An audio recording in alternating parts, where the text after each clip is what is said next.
शहर की चुक्काचौंध से दूर, जहाँ बुलंद और बाला इमारतों का साया खत्म होता था, वहाँ एक तंग व तारीक गिल्ली में आर्यन का छोटा सा घर था। ये घर मिट्टी और ईंटों का एक ऐसा ढांचा था जो हर बरसात में अपनी बका की जंग लड़ता। कमरे के एक कोने में रखी हुई लकड़ी की मेज पर एक मध्यम सा लैंप जल रहा था, जिसकी कांपती हुई रोशनी आर्यन की किताबों पर पड़ रही थी। आर्यन, जिसकी आंखों में थकन तो थी मगर ख्वाबों की तपश इससे कहीं ज्यादा थी, अपने हाथ की लकीरों में जिमी हुई कालक को देख रहा था। वो सारा दिन एक गैराज में लोहा काटने और इंजन ठीक करने का काम करता था ताकि घर का चूल्हा जल सके।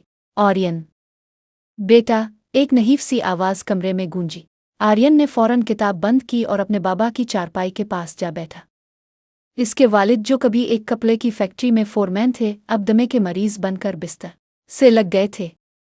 उनकी हर सांस एक भारी बोझ की तरह आती और जाती थी। जी बाबा, मैं यही हूँ।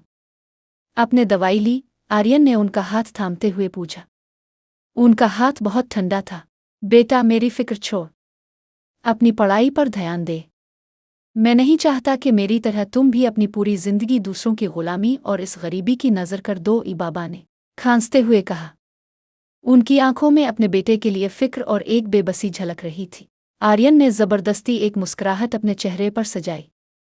आप फिक्र ना करें बाबा, मैंने इस बार इसलरशिप के इम्तिहान की पूरी तैयारी कर ली है। बस एक बार मुझे इस शहर की सबसे बड़ी यूनिवर्सिटी में दाखिला मिल जाए, फिर हमारे दुख के दिन खत्म हो जाएंगे। रात के पिछले पहर, जब सारा मोहल्ला सो रहा था, आर्यन अपनी पुरानी साइकिल लेकर गैराज की तरफ निकल पड़ा। रात की शिफ्ट में काम करने का फ़ायदा ये था कि इसे 200 रुपये इजाफी मिलते थे। सड़क की पीली लाइटों के नीचे साइकिल चिल्लाते हुए इसने सोचा कि कामयाबी का रास्ता कितना ही पथरीला क्यों ना हो, इसे इस पर चलना ही है। अगली सुबह आर्यन अपनी सबसे साफ कमीज पहनकर शहर के मशहूर ब्राइट फ्यूचर यूनिवर्सिटी के गेट पर खड़ा था। इसके हाथ में इसके वो तमाम सर्टिफिकेट्स थे जो इसकी जहानत का सबूत थे, मगर उसकी पुरानी चप्पल और पैबंद लगी पतलून कुछ और ही कहानी सुना रही थी। यूनिवर्सिटी का माहौल उसकी दुनिया से बिल्कुल अलग था। महंगी गाड़ियां, ब्रांडेड कपड़े और अंग्रेजी बोलते हुए तालिब इल्म। आर्यन ने एक गहरी सांस ली और एडमिनिस्ट्रेशन ऑफिस की तरफ बढ़ा। तुम्हारी जुर्रत कैसे हुई यहाँ अंदर आने की? एक दराज कद गार्ड ने इसे रास्ते में ही रोक लिया। सर, मैं स्कॉलरशिप के इंटरव्यू के लिए आया हूँ। मेरा नाम लिस्ट में है, आर्यन ने आजिज़ी से कहा। काफ़ी तकरार के बाद इसे अंदर जाने की इजाज़त मिली। इंटरव्यू रूम में 3 प्रोफेसर्स बैठे थे। उनमें से एक, मिस्टर जुबैर, जो अपनी दौलत और रोब के लिए मशहूर थे, ने आर्यन को सर से पांव तक देखा। तुम्हें लगता है कि तुम जैसे लड़के इस यूनिवर्सिटी का मेयार बरकरार रख सकेंगे? यहाँ सिर्फ नंबर नहीं, क्लास भी देखी जाती है, मिस्टर जुबैर ने हकारत से फाइल एक तरफ फेंकते हुए कहा। आर्यन का दिल किट कर रह गया, मगर इसने हिम्मत नहीं हारी। सर, मेयार लिबास से नहीं, काबिलियत से नापा जाता है। अगर आप मुझे मौका दें तो मैं साबित कर सकता हूँ कि गरीबी दिमाग को बंजर नहीं बनाती। मिस्टर जुबैर ने तंजिया हंसते हुए कहा। ठीक है, अगर तुम इतने ही लायक हो तो ये लो एक चैलेंज। हमारी यूनिवर्सिटी का एक पुराना कंप्यूटर सर्वर है जो पिछले 3 दिन से क्रैश है और बड़े बड़े इंजीनियर्स इसे ठीक नहीं कर सके। अगर तुम इसे आज शाम तक ठीक कर दो तो तुम्हारा दाखिला पक्का, वरना दोबारा यहाँ नज़र मत आना। आर्यन जानता था कि ये इसे निकालने का एक बहाना था, क्योंकि एक तालिब इल्म के लिए इतने बड़े सिस्टम को ठीक करना नामुमकिन था, मगर उसके पास खोने को कुछ नहीं था। आर्यन को एक ठंडे और अंधेरे सर्वर रूम में ले जाया गया। वहाँ तारों का एक जाल था और पेचीदा मशीनें लगी थीं। इसने कंप्यूटर साइंस की किताबों में जो कुछ पढ़ा था, अब इसे अमली जामा पहनाने का वक्त आ गया था। घंटे गुजरते गए। बाहर सूरज ढलने लगा था। आर्यन की पेशानी पर पसीने के कतरे थे और उसके हाथ थकन से कांप रहे थे। इसने बार बार कोडिंग चेक की, हार्डवेयर को देखा, मगर मसला हल नहीं हो रहा था। अचानक इसे अपने बाबा की खांसी की आवाज़ याद आई। इसे वो खाली आटे का कनस्तर याद आया। इसने एक आखिरी कोशिश करने का फैसला किया। इसने सिस्टम की एक ऐसी पास की तैयार की जो इसने अपनी पुरानी कंप्यूटर शॉप पर सीखी थी। जैसे ही इसने इंटर दबाया, पूरे कमरे में लगी मॉनिटर स्क्रीन्स एक साथ रोशन हो गईं। सिस्टम बहाल हो चुका था। मिस्टर जुबैर और बाकी प्रोफेसर्स जब कमरे में दाखिल हुए तो उनकी आंखें हैरत से खिली की खिली रह गईं। वो लड़का जिसे वो कचरा समझ रहे थे, इसने वो कर दिखाया था जिसके लिए कंपनी लाखों रुपए मांग रही थी। ये कैसे मुमकिन है? मिस्टर जुबैर के पास कहने को कुछ ना था। आर्यन ने अपना बस्ता उठाया और वक़ार के साथ कहा, सर, जब पेट खाली हो और सर पर छत ना हो तो इंसान नामुमकिन को भी मुमकिन बनाना सीख जाता है। अब बताइए, क्या मेरा दाखिला हो गया? यूनिवर्सिटी में आर्यन का दाखिला तो हो गया, मगर ये शोहरत इसके लिए फूलों की सेज साबित ना हुई। मिस्टर जुबैर जैसे लोग जो अपनी अना के कैदी थे, एक गरीब लड़के की इस कामयाबी को हज़म ना कर सके। दूसरी तरफ यूनिवर्सिटी के अमीरजादों का एक गिरोह, जिसका सरबराह हमजा था, आर्यन को नीचा दुखाने का कोई मौका हाथ से न जाने देता। हमजा एक बिजनेस टाइकून का बेटा था, जिसके लिए पैसा हर मसले का हल था। इसे ये बात चुभती थी कि एक मामूली मैकेनिक का बेटा उसके मुकाबले में असातिज़ा की तवज्जो हासिल कर रहा है। एक दिन जब आर्यन लाइब्रेरी में बैठा अपनी असाइनमेंट मुकम्मल कर रहा था, हमजा और उसके साथी वहां आ गए। हमजा ने कहकहा लगाते हुए आर्यन की किताब पर काफ़ी गिरा दी। ओ, आई एम सॉरी, मुझे लगा यहाँ कोई कचरा पड़ा है, हमजा ने तंजिया अंदाज में कहा। आर्यन की मुट्ठियां भींच गईं, इसकी हफ्तों की मेहनत ज़ाय हो चुकी थी, मगर इसने अपने गुस्से पर काबू पाया। इसने पुरसुकून आवाज़ में कहा, काफ़ी किताब पर गिरी है हमजा, मेरे दिमाग पर नहीं।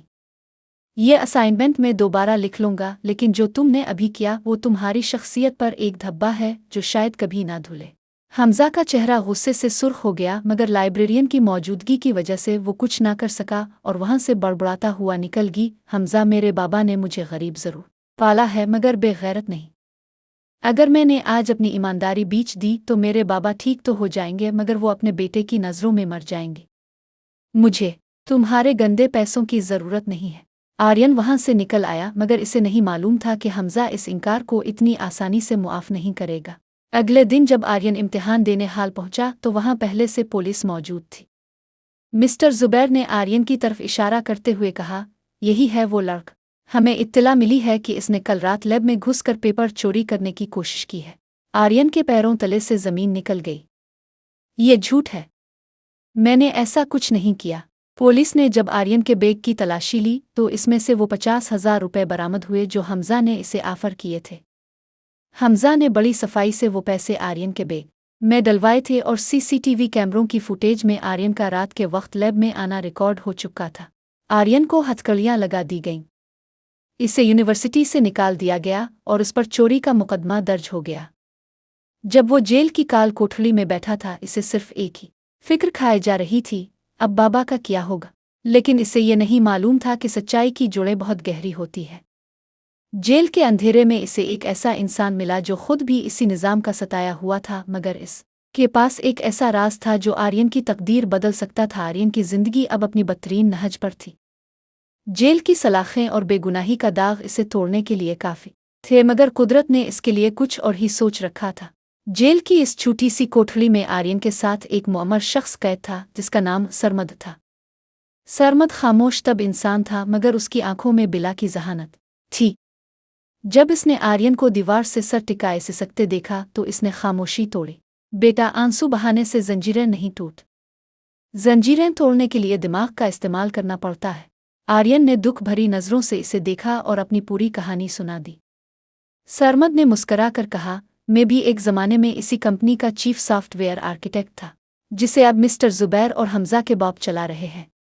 उन्होंने मुझे झूठे केस में फंसाया ताकि मेरी इजादात पर कब्जा कर सके। सरमद ने आर्यन को बताया कि इसके पास एक ऐसा मास्टर कोड है जो अगर सही तरीके से इस्तेमाल किया जाए तो किसी भी सिक्योरिटी सिस्टम की हकीकत खोल सकता है। अगले 2 हफ्तों में सरमद ने कोठरी की दीवारों पर कोयले से लकीरें खींचकर आर्यन को वो मंतिक सिखाई जो दुनिया की किसी किताब में नहीं थी। खुदा का करना ऐसा हुआ कि आर्यन का मुकदमा एक ऐसे जज के पास गया जो अपनी ईमानदारी के लिए मशहूर थे। उधर यूनिवर्सिटी के एक जूनियर लैब असिस्टेंट ने, जिसका ज़मीर इसे मलामत कर रहा था, खामोशी से असल सीसीटीवी फुटेज का वो हिस्सा आर्यन के वकील तक पहुंचा दिया जिसे हमजा ने मिटाने की कोशिश की थी। अदालत में जब वो वीडियो चली जिसमें हमजा खुद आर्यन के बैग में पैसे रख रहा था तो पूरे हाल में सन्नाटा छा गया। जज ने न सिर्फ आर्यन को बाइज्जत बुरी किया बल्कि हमजा और मिस्टर जुबैर पर भारी जुर्माना और इंक्वायरी बिठा दी। आर्यन जब जेल से बाहर निकला तो इसके सामने इसकी मंजिल वाज़ेह थी। इसने सरमद साहिब से वदा किया कि वो उनकी बेगुनाही भी साबित करेगा। आर्यन ने अब यूनिवर्सिटी वापस जाने के बजाय अपनी छोटी सी कंपनी शुरू करने का फैसला किया। इसके पास सरमाया नहीं था, मगर सरमद का दिया हुआ वो मास्टर कोड और इसकी अपनी मेहनत थी। इसने एक पुराने गैराज को अपना दफ्तर बनाया। कई महीनों की मेहनत के बाद इसने एक ऐसा एंटी हैकिंग सॉफ्टवेयर तैयार किया जो बैंकों और बड़ी कंपनियों के डेटा को महफूज बना सकता था। एक बड़ी टेक कॉन्फ्रेंस में आर्यन को अपना आइडिया पेश करने का मौका मिला। वहां इत्तेफाक से हमजा के बाप की कंपनी भी मौजूद थी। जब आर्यन स्टेज पर आया तो लोग इसे हैरत से देखने लगे। वही लड़का जो कभी मैले कपड़ों में घूमता था आज एतमाद का पैकर बना खड़ा था। इसने अपनी प्रेजेंटेशन के आखिर में कहा, सिक्योरिटी सिर्फ कंप्यूटर्स की नहीं होती, किरदार की भी होती है। मेरा ये सॉफ्टवेयर कभी धोखा नहीं देगा क्योंकि इसे धोखे की आग में तप कर बनाया गया है। आर्यन का सॉफ्टवेयर रातों रात हिट हो गया। दुनिया भर की कंपनियों ने इसमें दिलचस्पी जाहिर की। आर्यन अब गरीब नहीं रहा था। इसने सबसे पहले अपने बाबा का इलाज मुख के बेहतरीन अस्पताल में करवाया। एक शाम जब बाबा अस्पताल से घर वापस आए तो वो अपने पुराने कच्चे मकान के बजाय एक खूबसूरत बंगले के सामने खड़े थे। आर्यन ने उनका हाथ थामा और कहा, बाबा, आपने कहा था ना कि हम जैसे लोग सिर्फ ख्वाब देख सकते हैं। आज देख लीजिए, अल्लाह ने आपके बेटे के ख्वाबों में हकीकत के रंग भर दिए हैं। आर्यन ने सरमद साहिब को भी बेहतरीन वकला के जरिए जेल से रहा करवाया और उन्हें अपनी कंपनी का चीफ मुशीर बनाया। यूनिवर्सिटी ने आर्यन को एजाज़ी डिग्री देने की पेशकश की मगर आर्यन ने आजिज़ी से इनकार कर दिया। इसने इसी यूनिवर्सिटी के बाहर एक बड़ा इश्तिहार लगवाया जिस पर लिखा था, काबिलियत लिबास की मोहताज नहीं होती।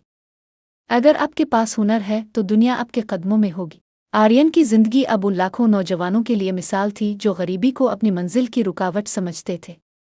इसने साबित कर दिया कि अगर अज़्म सच्चा हो तो सहरा में भी सितारे चमक सकते हैं। अगर आपको आर्यन जैसी स्ट्रगल से कामयाबी तक की कहानियां पसंद हैं तो अभी सब्सक्राइब करें। ये सिर्फ एक कहानी नहीं, ये इन सब लोगों के लिए उम्मीद है जो मुश्किल हालात से गुजर रहे हैं।